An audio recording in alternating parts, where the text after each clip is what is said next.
you see the hand of God in your life? Absolutely. I think that he is the best of planners.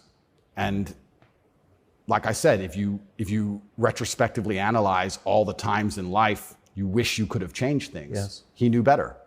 And I'm going to have to accept that. When did you conclude that? I guess I always kind of knew. I was atheistic for a while when I was younger.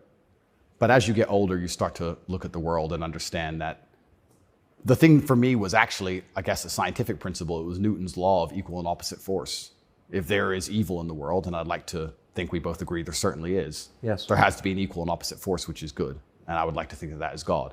Even the idea of God as a notion, even just as a concept, if that idea of God resists evil, then God is real. If you have two islands, you have two people, let's say a ship crashes, and you have two people who swim to two different islands, and one island they're atheists, savages, and they rip you apart. And the other island, you get there and they believe in God and they believe they're not allowed to kill you. Even just their idea of God saved your life. So I think even just the concept of God in and of itself, if enough people believe it and it makes them do good, then God must be true. And that's the equal and opposite force to the evil of the world. And this is how I view it. So I don't see how anybody with a conscience cannot believe in God anymore. That's such a profoundly different worldview from the one that we're presented with, I think. Yeah. Do you think that's maybe the division in the West between people who see those forces at work and those who don't? I think the West is actually split between people who think and people who don't think at all. I think the people, there's no such thing as these two opposing worldviews. I think people believe there's worldview A and worldview B. I disagree with that. I think there's worldview A, the good guys, which are primarily people who do believe in God, do have parameters, do believe in standards, do believe in self-respect, do know how to say no. And there's worldview B, which changes day by day, based on what they're told, which means they have no real worldview at all. They just repeat. And they have no standards and they have no parameters. There's nothing you can tell them that will make them wake up and go, that's wrong, because they have no inherent morality. So you can say bestiality is accepted and encouraged now. It's good for you for climate change. And they'll sit there and go, oh, for climate change, oh, well, off we go. And they'll just do it. So I think you have a camp of people who think, and you have a camp of people who repeat. And I don't think there's actually the opposing side to the good, I don't think function as a thinking populace at all. I think they simply repeat. It feels like the conflict between those two groups is getting more intense. It's certainly getting more intense. And it was interesting for me because, and I want to be an optimist, but I lost so much faith in humanity during COVID. If you would have told me how COVID would have gone down before COVID, I'd say no way. We're not that bad. I thought the people aren't that dumb. But when I experienced COVID, it's actually scary. You see how the Nazis managed to do what they did. You see how they managed to put people in concentration camps. You see it. And I had a very unique view of COVID because in the first days of COVID, when people were falling over in China and the Italian hospitals were overrun, at the height of the panic, when most people believed, because it was the very beginning, early stages, my brother and I had a very logical conversation and said, we're two military-aged men in very good physical condition. If we die of this, the world's over. If it can kill us, it's zombie apocalypse. So why are we going to live in fear? So we found the only two countries that were open, which were Sweden and Belarus. We had just been to Belarus. This is before the Ukraine war. We'd just been there. We decided to try Sweden.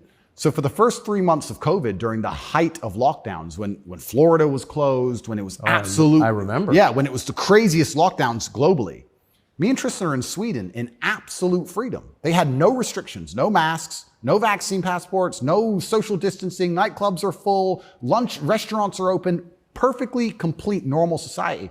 Nobody talks about this anymore. Nobody talks about, wait, Sweden never did a thing. Everything functioned perfectly fine the entire time. And they don't have it. Where's their mass? Where's their illness of their winter of severe illness and death? Yes. They never had one. It's a cold country. Never had one. So we were living in Sweden, living completely normal lives, seeing the internet and seeing this insanity. And we're like, well, surely if we just put up a few videos of us partying in Sweden in nightclubs, this will wake people up. People ignored their own eyes. That's the scariest thing about everything, is that they can get to a level where, with the media machine, where people will genuinely ignore their own eyes. I don't understand how you can get people so brainwashed that they will see that the sky is blue, and then they'll watch that the sky is green, and then they'll look at it again and go, the sky's green. It's crazy to me, but COVID proves they can do that. And that's why the war is getting so intense, because the principled people are saying, how can you still believe in the things that you're saying? Here is all the logical, empirical evidence that that is a lie. But these people are ideologically brainwashed, and they don't want to take enough. They don't have the bravery it takes to wake up and accept that they're being lied to. So they'd rather just, to the end of time, repeat what they're told. And it becomes more and more intense as it becomes more and more ridiculous. That's so scary. As it becomes more and more ridiculous, the more intense both sides get. Yes. Right? So what the future holds, I'm not entirely sure. But I like to believe, even my current charges, I found solace when I was in jail, that the thinking people are looking at this going, something about this doesn't seem right. Well, I mean, it is a little bracing. I mean, when I discovered, I was sympathetic to you already. Yeah. But, a man's accused of human trafficking. It's worth finding out what he's accused of. Sure. And when I discovered that there was no actual human trafficking charge, that's not actually human trafficking. I don't care what you call it. Yep. You weren't buying it, even accused of buying and selling anyone. Then the next conclusion you inevitably reach is they don't like the guy. They don't like his views. It's fine. They're going to send him to jail for that. Yep. That does seem like an escalation. Absolutely. But if they don't like your views and you're inspiring millions of people to resist slave programming, you become a threat. Like, they discuss me. But you can't send a guy to jail because you disagree with him. You shouldn't. But even before I went to jail, the members of parliament in the UK were talking about me and what a dangerous role model I am for young boys. So they launched this initiative inside of British schools to ban me. My name can't be said inside of any British school. And members of parliament were standing up in parliament saying, Andrew Tate is dangerous.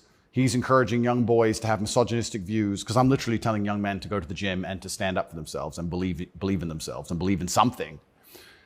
And by extension, you look at some of the sexual education books these children are being given, which I believe at age 9, I don't think a child needs to learn about anal sex or any of these things. Probably not. Yeah, probably not. So they're pushing that to the children, but I'm banned. Well, they're also pushing weed and video games on boys. Oh, completely. And you can listen to rap music about killing people all day long. And there's a whole, and Lil Nas, he can have sex with the devil in his music videos. That's fine. But I'm dangerous for saying go to the gym. And once I realized what was scary to me is, I said this to my brother. I said, once the parliament's discussing you, you're basically considered a national security threat at this point. You're a threat to national security at that level. And then all bets are off. Right? What about the UK? So the UK has become more authoritarian than anywhere in the Persian Gulf. Correct. How did that happen? Yeah. And it's, like I said, it's very interesting because people still, the people on Camp B who don't think, a lot of them believe that the law is fair. I've had people say to me, oh yeah, what they're doing to you is garbage. Well, you need a lawyer. So yeah, I do need a lawyer, and I do have a lawyer. Thank you. But it's not that simple. Unfortunately, the law is very subjective, and if they want to attack you with it, they're going to do a very good job of attacking you with it, and that's what the UK does. The UK have these laws which are extremely subjective, and they can use it as a weapon to basically silence anyone they decide. But or why? hurt anyone they decide. England is the birthplace of free speech, of habeas corpus, of kind of framework of liberal democracy that we thought we believed in. Yep. And now it's a country where people are arrested for praying. Well, what happened? Good question. And there's a saying that I heard, and I don't know who said it, but he said that a sick country adopts laws like a dying man will try medicine. And I think that the UK is failing in real time. If you look at it in any metric, whether it's living standards, whether it's crime rate, any metric you can measure the success of a country by, it's fallen off the cliff. It's becoming more and more expensive to live there. The education system's gone down the pan. London is the stabbing capital of the world. You're not safe to leave your house. So their answer to this is just more and more and more laws. And unfortunately, as they do that, they're not even intelligent enough to actually attack the people who are doing genuinely bad to the world. They just make more and more authoritarian laws, and they end up using them to attack the people that the government doesn't like. And I ended up being one of them. And I think Europe in general has problems. If you look at France as we speak, I think it's on fire, isn't it? Most of it? It is. Yeah. So they have issues, and their answer, what's a government's solution to anything? Law. What can a government do? No matter what. But they're not laws that are aimed at fixing the problem that's right in front of them. They're laws aimed at fixing the person who's talking about the problems. So why don't you get rid of the guy who tells everybody? Isn't that easier, Tucker? Why fix any of this? If we just shut him up, they won't know. No, but that's like responding to a heat wave by breaking your thermometer. Completely right. That's the plan. It's insane. Plan one is to break the thermometer. We might deal with the heat wave a bit later. But get air conditioning. No, let's break the thermometer. For now, there's too many people talking about the heat wave. So let's just break that. And then later on, maybe when we have time, we'll do something about the actual issue. It does seem like a lot of this is an effort not to talk about the real thing in Europe anyway, which is migration. Yeah.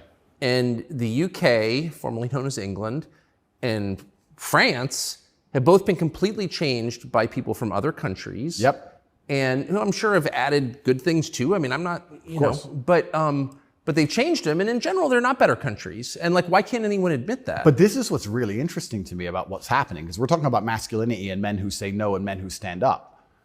But there has to be balance, right? Yeah. Everywhere in the world, there has to be power balances. If there's not a balance in power, there's going to be a vacuum, and that's going to be filled.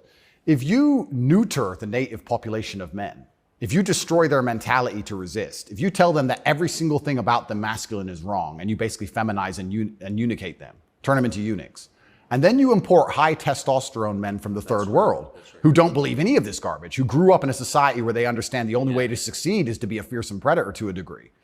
What do you think is going to happen? Like, who's supposed to protect the sanctity of these nations and these settlements and these towns and villages? The police? No.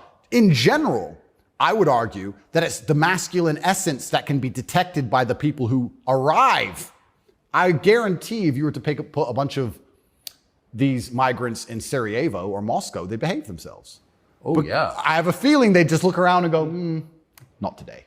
But when you neuter the native populace, then it's like, well, there's a power vacuum. And when there's a power vacuum, what do we expect to happen? So that's what are the French going to do about it? What's your average Englishman going to do about it? Nothing. And that's the thing. And that makes you wonder, is this purposeful? Like, why these two actions of neutering the native populace and importing these high testosterone third worlders are so at odds with each other. Is this purposeful? I'm not sure, but has anyone considered this? So yeah, it's interesting because you talk about these are huge and intentional trends, and I mean they're historically transformative trends. They're a big deal. And so they're probably not happening by accident, right? There's got to be some intent. How could there not be? That's right. And how do they expect all of this to end? And this is exactly what's happening with migration. The problem with migration specifically is that there's no native masculine populace to enforce any degree of culture or boundary or parameter. And like I said, I would argue the point, and I've been to Sarajevo and I've been to Moscow, I've been to these places and I've seen there's a whole bunch of migration and everybody seems to just behave a little bit differently. And I think that's because people understand that men live here? That men live here. Yeah. If you turn up in someone's house and their house is pristine, you're probably going to take your cup and you're going to go put it in the kitchen. But if you turn up in somebody's house and it's a fucking mess and nobody respects the house and nobody cares and the man is drugged out of his mind, half asleep on the couch, what are you going to do with your cup? You're going to leave it there. You don't give a shit.